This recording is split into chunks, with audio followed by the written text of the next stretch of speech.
report on this Friday, the 22nd day of August. With temperatures below average, a heavy dew, and even fog in a few areas, it sure was a nice relief walking out of the house this morning compared to what it's been the last several weeks around the state. Nice cool down expected throughout the weekend. Should be quite enjoyable. Pro Farmer Crop Tour wrapped up yesterday. We'll take a look at the results from the last two states here shortly. The auction barns around the state yesterday, both light receipts. That had been kind of the case throughout this entire week, once again with the extreme heat.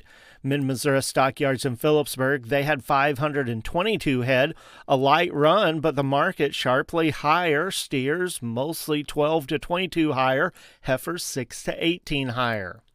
New Cambria livestock market, they had a light run as well, 543 head compared to the last sale from 2 weeks ago there. Steers and heifers sharply higher with several weights posting gains of over $30 a hundredweight.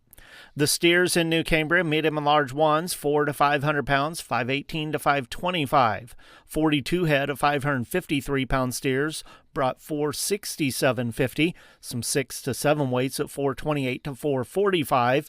38 head of steers, 791 pounds, 375.50. The feeder heifers, medium and large ones, 37 head of 433-pound heifers, 479.50. Some 5 to 550-pound heifers, 432 to 448.50. Box beef cutout values at midday. Choice down 99 cents at 408.87. Select up 25 at 383.85. Those values based on 86 loads of cuts, trimmings, and grinds. The Choice Select spread at 23.02. Negotiated feedlot trade. So far, 61,592 head of confirmed negotiated sales reported this week. Still not a single hoof has moved in Texas. Makes 2 weeks now with no trade there. Kansas has only seen very light runs so far this week, 1,200 head. Live sales, 237 to 240. A few dress sales at 383. Iowa's reported 28,857 head. 245 live, dress sales 380 to mostly 385. There was a few up to 390. Nebraska's reported 22,608 head, live sales at 245, dress sales 385 to 392. Midday futures markets on the Mercantile Exchange. Live cattle for August, 239.60 up 95. October 236.27 up 155. December 237.82 up 142. Feeder cattle for August, 358.52 up 215. September 360.75 up 272. October at 360.27 up 217. Lean hogs for October, 91.37 up 145. Of course, this afternoon, we've got the monthly cattle and feed report that will be published. We'll take a look at how those numbers compare to the pre-report estimates this afternoon. Just as a reminder, the pre-report estimates of the on-feed numbers, 98.1%, placements at 91.2%, and marketing's at 94.1%.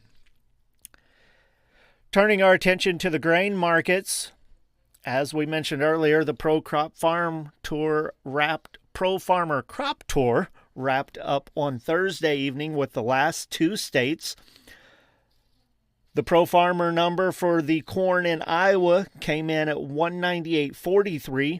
Their long-term adjustments about 7.3 bushels per acre there in Iowa.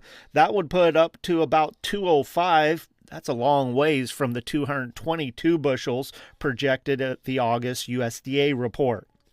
Minnesota, their number came in at 202.86. The adjustment there actually goes the other way and takes a 5.7 bushel off. That brings it down just slightly below the USDA August number of 202. Beans in Iowa, pods in a 3x3 area, 1,384. That was up 5.49% from last year.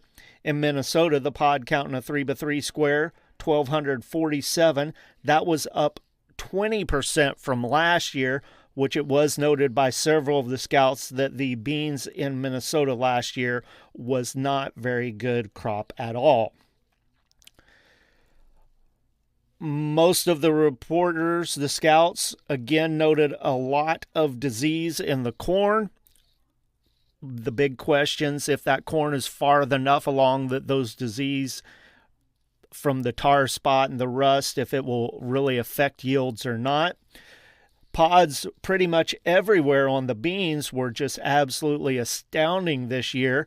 Of course, that's just potential yields, as pretty much all of those states still need a little bit of rain and the right weather in a couple of 3 weeks to finish maturing. But there is a lot of potential there, and many of the scouts said that if the weather was right, although the long-term forecast does look pretty dry, but the bean harvest definitely has the most likely potential to be the surprise this year. After the futures markets close today, Pro Farmer will announce their final total expected harvest numbers for the corn, and we'll see how those compare with the August USDA estimates. Taking a look at the futures markets this morning, corn contracts are fractionally lower to fractionally higher. September 387 3/4, December 411 3/4, and March at 429 1/2. Soybeans are 4 to 5 3/4 cent higher. September 1039 1/4, November 1061 1/4, January at 1079 1/2. Wheat contracts, September 507 1/4, December 530, March at 547 1/4. Those contracts unchanged to fractionally higher. Soybean meal for September, $297.30 a ton. That's up 50 cents a ton.